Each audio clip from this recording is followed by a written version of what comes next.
নমস্কার বন্ধুরা, welcome to election mania channel.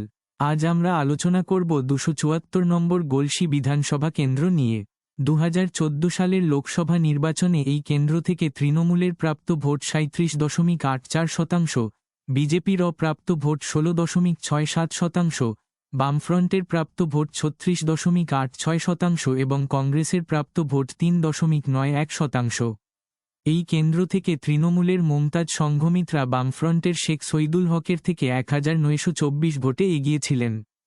2016 সালের বিধানসভা নির্বাচনে এই কেন্দ্র থেকে তৃণমূলের প্রাপ্ত ভোট 46.44%, বিজেপির প্রাপ্ত ভোট 10.46%, বামফ্রন্ট ও কংগ্রেসের মিলিত প্রাপ্ত ভোট 41.19%। এই কেন্দ্র থেকে তৃণমূলের অলোক কুমার মাঝি বামফ্রন্টের নন্দলাল পণ্ডিতকে 10,771 ভোটে পরাজিত করেন। 2019 সালের লোকসভা নির্বাচনে এই কেন্দ্র থেকে তৃণমূলের প্রাপ্ত ভোট 39.49%, বিজেপির প্রাপ্ত ভোট 44.04%, বামফ্রন্টের প্রাপ্ত ভোট 10.26% এবং কংগ্রেসের প্রাপ্ত ভোট 3.69%। এই কেন্দ্র থেকে বিজেপির এস আলুওয়ালিয়া তৃণমূলের মমতাজ সংঘমিত্রায়ের থেকে 9,621 ভোটে এগিয়েছিলেন। 2021 সালের বিধানসভা নির্বাচনে এই কেন্দ্র থেকে তৃণমূলের প্রাপ্ত ভোট 49.21%, বিজেপির প্রাপ্ত ভোট 40.55% এবং বামফ্রন্ট ও কংগ্রেসের মিলিত প্রাপ্ত ভোট 9.4%। এই কেন্দ্র থেকে তৃণমূলের নেপাল ঘরুই বিজেপির বিকাশ বিশ্বাসকে 19,262 ভোটে পরাজিত করেন।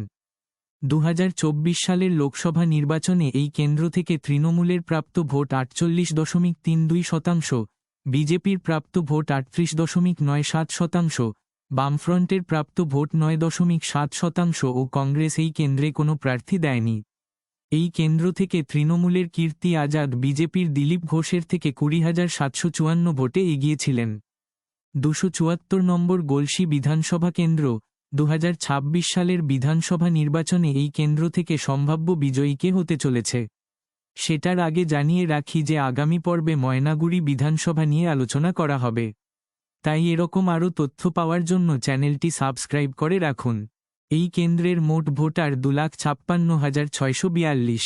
এই কেন্দ্র থেকে তৃণমূলের সম্ভাব্য প্রাপ্ত ভোট 44.56% ও বিজেপির সম্ভাব্য প্রাপ্ত ভোট 44.36%।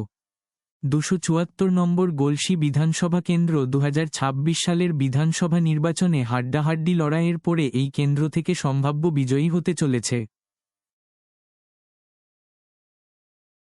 এখন পর্যন্ত আলোচিত 99টি কেন্দ্রের ফলাফল।